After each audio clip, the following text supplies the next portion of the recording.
Hello friends, in this video we are going to have a look at an interesting mathematical theorem and some of its associates which we might come across in day-to-day life. And just for information and just for general knowledge, we are discussing on this topic, and it need not have any serious implications, and it need not be seriously applied and seriously given thought for. It is just simply for information, and it's for a fun fact, nothing else. And so let us begin with a philosophical statement by Socrates. So Socrates is saying, one thing only I know, and that I know nothing. Why he is saying that I know nothing? Because he is questioning the tradition which was followed in Greek times, in his times. The tradition, the belief systems which were there with people, he questioned them, and he found out reasons to nullify those beliefs. So he found out reasons that can nullify the beliefs. Therefore, he is saying that I know nothing, because I'm having that extra belief systems, extra questions with me. Then I'm just trying to see whether I am superior to others or whether other people are thinking like me. So that's why he is asserting that I know nothing. So we will see, like, this could be taken as an inception of the following variations, like a beginning of the following variations. I am not the same person anymore. I am a fool, says a learned person. He shouldn't belong to a religion or country. He's an outcast from no one, says a fellow countryman.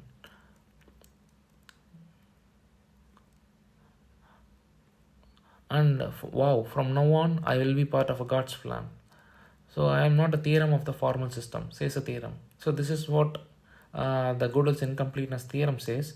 And this is what Socrates is also saying. He knows something, but he's saying that he knows nothing because of somewhere that new belief system. So I am not a theorem of a formal system. He knows something, but he's saying I know nothing. So the same way, above statements also could be taken. I'm not the same person anymore. A person is saying I'm not the same person anymore because he has done something. He has gone somewhere wrong. He feels like somewhere he has gone wrong according to his formal belief system. And these are like some variations. Like these are some variations. This is all like variations. I'm not saying like this is all. These all things should be seriously correlated with one another. And life and mathematics, everything is different. So just these are all some examples in which way we can understand this theorem. For that, this illustration is being brought forth, and there is nothing else which needs to be taken seriously. So like a person is been like shown as an outcast. So there are some reasons for which everything is happening, but this is how we can understand this incompleteness theorem. So I am a dumb machine, says don't says a high prints a high end machine because I am asking it to print it. It just prints a statement, right? So that is a high artificial intelligence or computer programming, whatever it could be called. It is the machine is asserting itself. The machine, we take the machine as superior, but it can assert that it is a dumb machine. It can tell from it can print that it is a dumb machine, even though it can carry out millions of calculations. Even though it can calculate, multiply big numbers and then give out results, it is still going to tell like it is a dumb machine. It is an incomplete. It is not a complete thing. So this is what this topic is about. And so these are some things, and some of the examples which could be which were highlighted could be called paradoxes, or some might be not exactly correlating.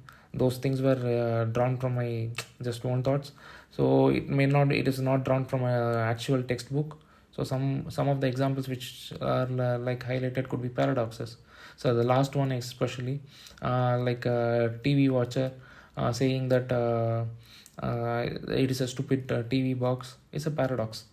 So I'm not a theorem of a formal system. That is also paradox somewhere. Like, so paradox, and this is an incompleteness paradox, but it's still incomplete. And I think of opposites, but not everything. If you rely on Max, one particular famous theorem.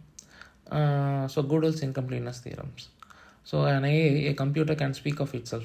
Yes, a computer can speak of itself.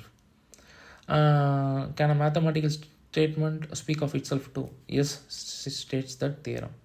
So, for example, to put the theorem simply, when we encode, we have some proof: a is equal to b is equal to c, therefore c is equal to a.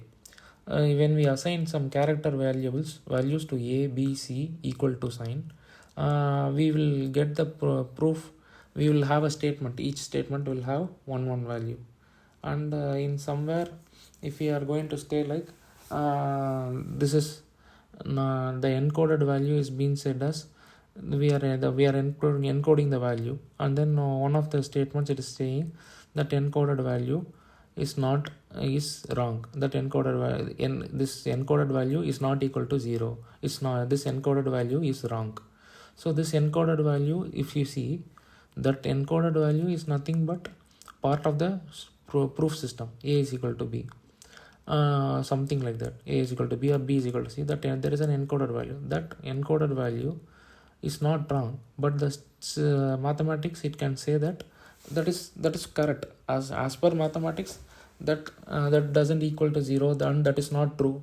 So we can tell that encoded value is not true. That is a correct statement. For 4 4 5 9 through 3 to some value is coming, that is not equal to 0. That is part of a formal system. So that is an encoded value. That is not equal to, that is a part of a formal system. So that is a true statement in the proof, but still there is something incomplete about it, because that 45392 is nothing but the encoded value. So there is some incompleteness which is there. So this is how we get the value, like a computer is printing, I am a dumb machine, so on and so on. This incompleteness theorem came around 1930s and was introduced by Gödel. There are books detailing about the theorem in a detailed way with analogies, like various different analogies are being there. And there is something about Gödel by Berto, Gödel back, and eternal golden braid by Douglas Hofstadter. So I was reading this book, Gödel back, and it is a different book, a book of different kind, and an excellent book in many ways. In the book Gödel's Theorem, An Incomplete Guide to Its Use and Abuse, Torkel Franzen, A.K. Peters has mentioned where it has been misused, as the title stands. So those who want to quickly look at the book through a review, please follow the link which is given there. So there the book review will be there, and how the theorem was being misused at one point of time. And based on my reading of Gödel back, this book, there are links to philosophy which was mentioned there. So when queened yields falsehood, it looks meaningless statement, but it is a meaningful statement in a way. If that is not clear, we can take the next sentence. It's not the title of the book. It's not the title of the book. So it's not the title of the book. Is going to be it's not the title of the book. So that sort of title doesn't exist. So one is used within the phrases. One is mentioned. So one is mentioned, and another thing uses that mention. So the mentioned thing which is there within the double quotes should not be taken as such. Should not be used as such. It should be taken just simply for namesake. So that is how the philosophers have arrived at a conclusion how to solve that problem. They arrived at a solution by taking this should not be taken literally. This should not be used literally. This should be taken only as a title, as a noun, like that it should be taken, and the other thing should be taken like a verb. It is a doer of this action. So the same way this mathematical statement also is there. So the mathematical statement is also not there, except that what is there within quotes is going to be having an encoded value. So that encoded value is going to be asserted by a mathematical statement. This is not equal to 0. Yeah, that is not equal to 0, but that value is that is not true. So since it is not equal to 0, that is not true. So if it is not true, like that, if it comes, means the encoded value is not true. So that is an incomplete formal system. Even though formal system is there, it is an incomplete one. And Gödel's incompleteness theorems. Finally, from from the three books which I read, I just I took note of what this the first theorem and the second theorem states. So these are the two theorems, and this is I don't know exactly from which book this statement has been translated, because Gödel wrote in German, Deutsch. This statement isn't translated in English. I don't know from which book exactly I took. So this is the first theorem and this is the second theorem. In every axiomatic formal system, this to be noted, in every axiomatic formal system that is consistent, also it is consistent. So there should not be any loopholes, or there should not be any mistakes in the axiomatic formal system. So Zermelo set theory is a or other formal system. So in that kind of formal, or a TNT system, some state systems which has been established in which there are no loopholes. So there, which is consistent and rich enough to develop basic arithmetic, there are undecidable statements. That is, their negations are neither provable nor disprovable within the system. Disprovable in the system. Undecidable statements. For this, the proof has been drawn.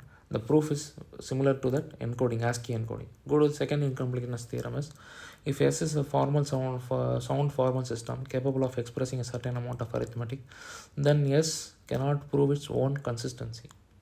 So this applies only for a sound formal system in a certain amount of arithmetic. It need not be extrapolated and for every other kind, like other topics, other topics, those things, this should not be taken. This is applicable only for sound formal system. This is what has been mentioned in an incomplete guide to Gödel's, an incomplete guide to its use and abuse. So we cannot take this as a source of the source for our own interpretation, and then we justify our interpretation. That cannot be there. And proofs are beyond what proofs did Gödel give. They are beyond the scope of this presentation, my presentation, but it can be read from the books mentioned or from the paper if interested. It need not be extended and extrapolated to any avenue where formal arithmetic is not there. And thanks a lot for watching.